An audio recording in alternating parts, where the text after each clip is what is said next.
જય માતાજી। વડોદરા શહેરના સંસ્કારીજનો અને ખાસ કરીને જેણે 15 નંબરના વોર્ડ માટે પોતાની લાજ રાખી છે, વડોદરા સંસ્કારીજનોની લાજ રાખી છે, એવા તમામ કાર્યકરોને બે હાથ જોડીને નમ્ર વિનંતી છે।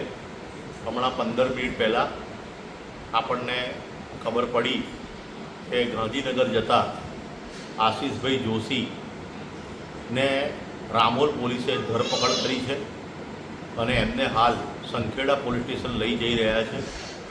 અને મને 100% ભીતિ છે કે આશીષ જોશી સાથે કંઈ ખોટું થવાનું છે, કારણ કે આશીષ જોશી પાસે જે પ્રમાણે પુરાવા અને તથ્ય છે, ખાસ કરીને ડભોઈના ધારાસભ્ય માટે, એટલે આશીષ જોશી સાથે કશું પણ કંઈ ખોટું થઈ શકે છે। કારણ કે ગઈકાલે મને પોલીસ સવાલ કરતી હતી કે આશીષ જોશીને બીપી હાઈ રહે છે, એટલે કોઈ ઇન્જેક્શન આપીને, કોઈ મેડિકલી ગોળી આપીને આશીષ જોશી સાથે 100% ખોટું થઈ શકે એવી મને પૂરેપૂરી પરિસ્થિતિનું નિર્માણ થઈ રહ્યું હોય એવી શંકા જઈ રહી છે।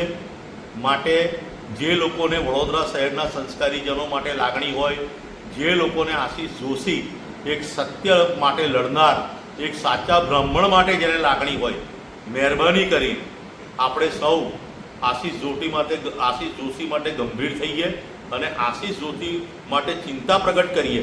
હું હાલ કલાક 1.5 કલાકની અંદર આશીષ જોશી ક્યાં પહોંચે છે, આપણે એમને એકલા છોડવાના નથી। એની સાથે 100% આ લોકો કંઈ ખોટું કરી શકે છે, કારણ કે એમની પાસે બધા બહુ તથ્ય અને સત્ય છે, કૌભાંડો ઉજાગર કર્યા છે। એટલે આશીષ જોશી સાથે કંઈ ખોટું થવાની પૂરેપૂરી આશંકા છે અને જો આશીષ જોશી સાથે કંઈ ખોટું થયું એની સંપૂર્ણ જવાબદારી ભારતીય જનતા પાર્ટીની રહેશે, ખાસ કરીને ડભોઈના ધારાસભ્યની રહેશે।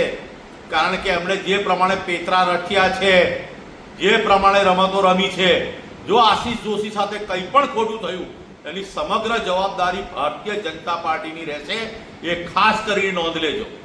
જય માતાજી, જય મા કરણી।